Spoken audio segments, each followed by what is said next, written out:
అల్లు అర్జున్ గారి 'పుష్ప 3' మూవీ పైన హైప్ రోజు రోజుకి పెరిగిపోతుందనే చెప్పొచ్చు. ఎందుకంటే 'పుష్ప 2' మూవీ క్లైమాక్స్ తర్వాత 'పుష్ప 3' మూవీ స్టోరీ ఎలా ఉండబోతుందని ఫ్యాన్స్ అందరూ వెయిట్ చేస్తున్నారనే చెప్పొచ్చు.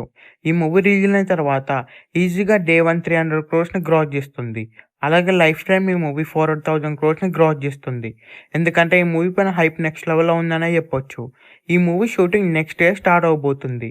ఈ మూవీని సుకుమార్ గారు డైరెక్ట్ చేయబోతున్నారు. సుకుమార్ గారి మూవీస్ ఎలా ఉంటాయో మనందరికీ తెలిసిందే. మాస్‌గా ఉంటాయి. ఈ మూవీ కూడా నెక్స్ట్ లెవెల్‌లో ఉండబోతుంది. మెయిన్‌గా చెప్పాలంటే 'పుష్ప 2' కంటే 'పుష్ప 3' చాలా బెటర్‌గా ఉండబోతుంది. అలాగే 'పుష్ప 3' మూవీలో యాక్షన్ సీక్వెన్సెస్ కూడా నెక్స్ట్ లెవెల్‌లో ఉంటాయి. ఈ మూవీని 'మైత్రి' మూవీ మేకర్స్ వాళ్ళు ప్రొడ్యూస్ చేయబోతున్నారు. ఈ మూవీలో రష్మిక మందన హీరోయిన్‌గా యాక్ట్ చేయబోతుంది. అలాగే ఈ మూవీలో జగపతి బాబు గారు మెయిన్ విలన్‌గా యాక్ట్ చేయబోతున్నారు. ఈ మూవీలో సునీల్, అనసూయ యాక్టర్స్ కూడా ఉండబోతున్నారు. ఈ మూవీ స్టోరీ కూడా చాలా కొత్తగా మాస్‌గా ఉండబోతుంది. ఈ మూవీ రిలీజ్ అయితే ఈజీగా 4,000 క్రోర్స్‌ని గ్రాస్ చేస్తుంది. ఈ మూవీ థియేటర్స్‌లో రిలీజ్ అయ్యే బిగ్గెస్ట్ బ్లాక్ బస్టర్ అవ్వాలని కోరుకుందాం.